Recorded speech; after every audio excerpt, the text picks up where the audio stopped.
Right, let's get stuck into the Sunday papers, and I'm delighted to be joined by my Telegraph colleague, the columnist and sketch writer Madeline Grant this morning. Madeline, lovely to see you. Thank you for coming in.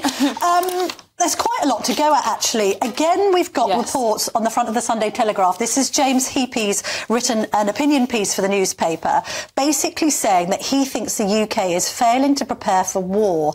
And he's said that Ben Wallace, the former Defence Secretary, tried to initiate an exercise where government departments would go down and use the bunkers that would be prepared for them in the eventuality of war. And unfortunately, the government didn't really go with it, and it was scaled down, and only defence ministers ended up kind of trying out this exercise of how it might work to be working in a bunker.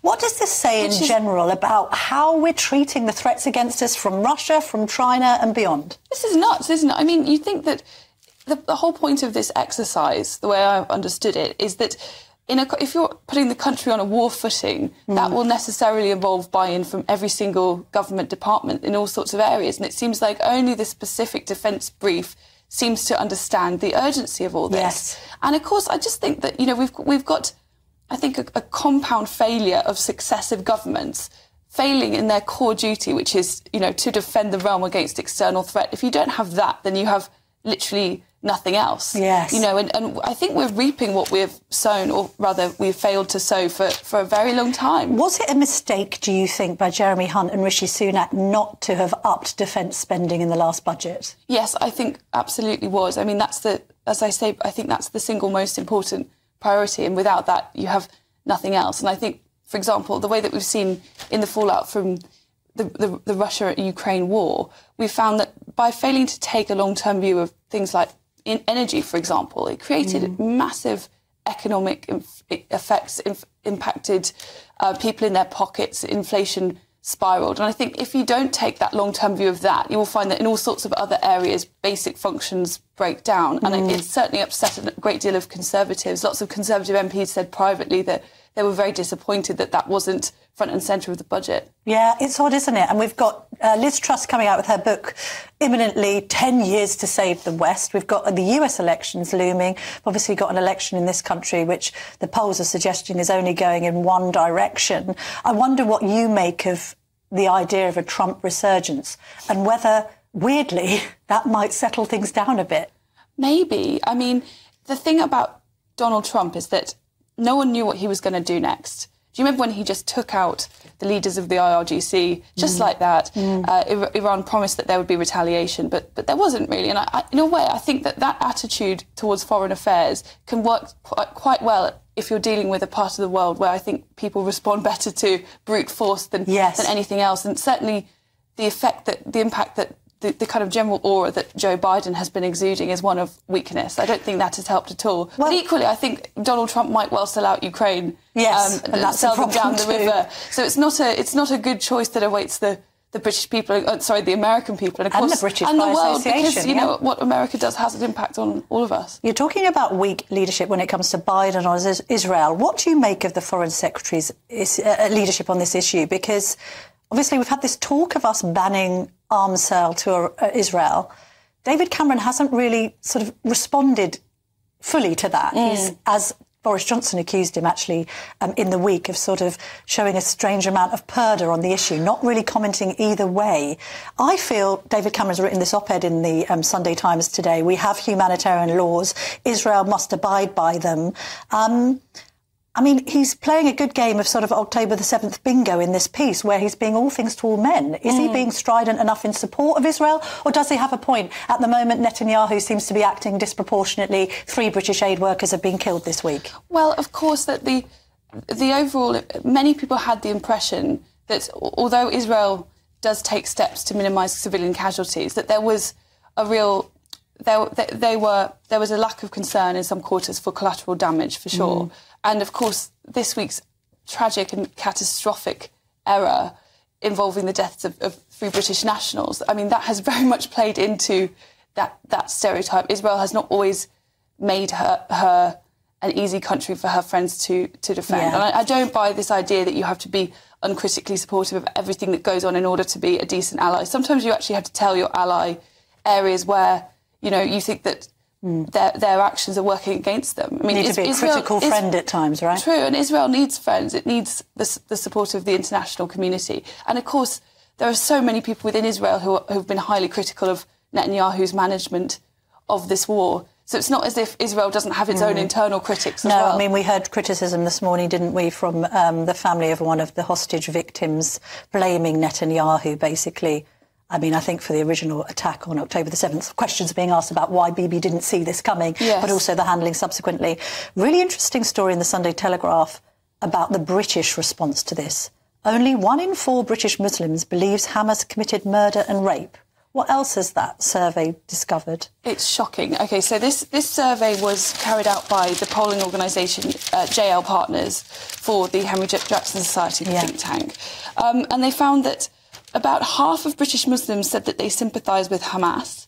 And what I found most interesting, actually, is that amongst younger generations, younger, more educated people are more likely to believe conspiracy theories, to believe that Hamas was not guilty of committing murder and rape and all of this stuff. So it doesn't bode well for, I guess, the future of integration. The idea ought to be that the more educated you are, the more sort of well you have done in British society, the less you would buy into these. But the exact opposite is true. It's highly depressing, and I hope that we can be brave enough to have the necessary conversation around these findings. Yeah, because I mean, it's hard to even talk about these findings because one obviously doesn't want to be suggesting that all Muslims are supportive of Hamas, or indeed the people on the marches are, by definition, because they're going on the pro-Palestinian marches, supportive of Hamas. There are many, many Muslims that condemn Hamas and everything they've done. Funny enough, there are many Muslims in Gaza itself that condemn Hamas and everything they've done.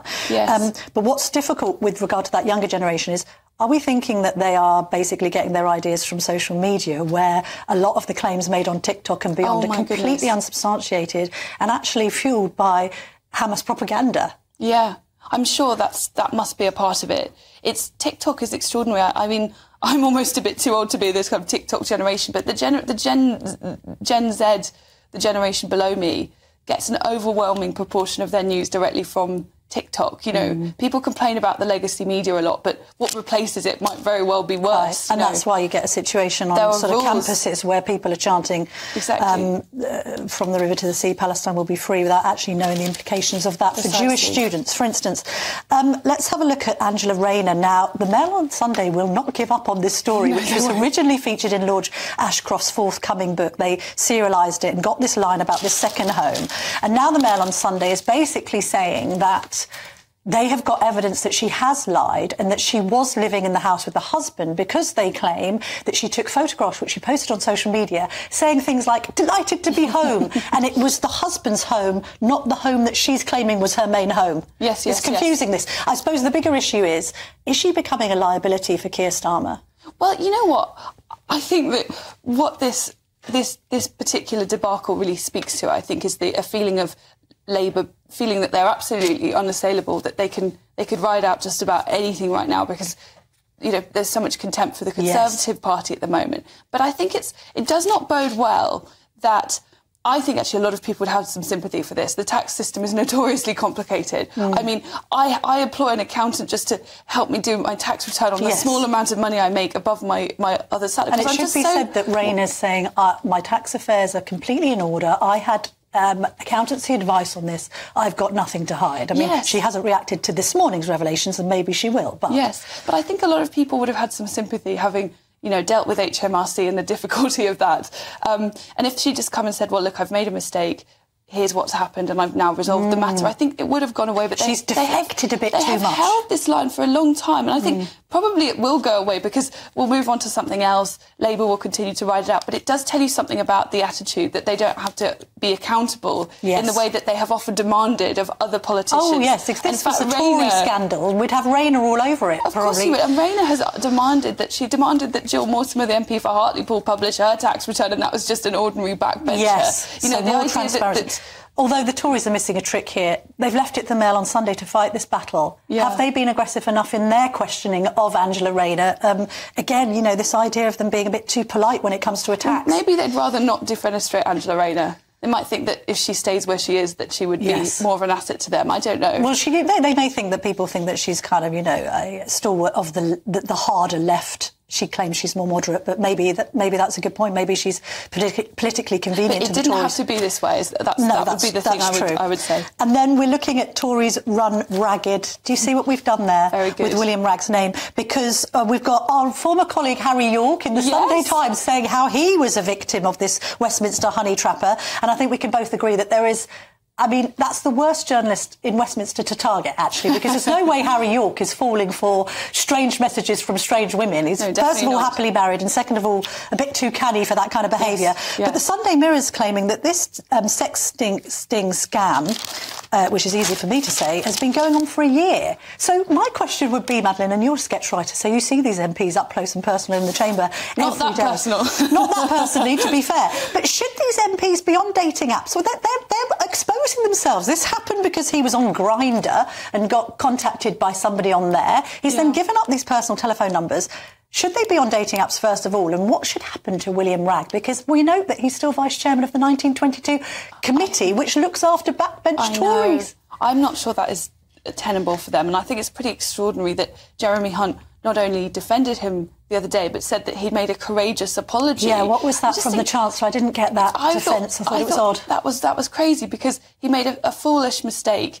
Even if you think that he should stay in his job, at least acknowledge that what he did was incredibly stupid and potentially put other MPs, giving out the phone numbers of other MPs. That's an idiotic thing to do. Totally idiotic and risky, really risky. But they haven't just been defending, they've been sort of saying that it was almost applauding him for his behaviour. This is really odd. Yes, he's been very honourable in owning up to being a complete fool, and therefore we must applaud his moronic behaviour. To your point about the dating apps, I mean, I think that nowadays that's where people meet people, and MPs are entitled to a private life, and it's, people that don't approach each other in pubs as they used to. Things have changed. But I just think that if you're an MP, you would be doubly vigilant, wouldn't you? You would be thinking very carefully. I just think you're so vulnerable to scams and people taking photographs that you don't want to be using and all the rest of it. There are some rotters out there. This one will continue to run, I think, Madeline, is the conclusion. Thank you very much, Madeline Grant, for joining me this morning. Thank you for having me. Lovely to see you.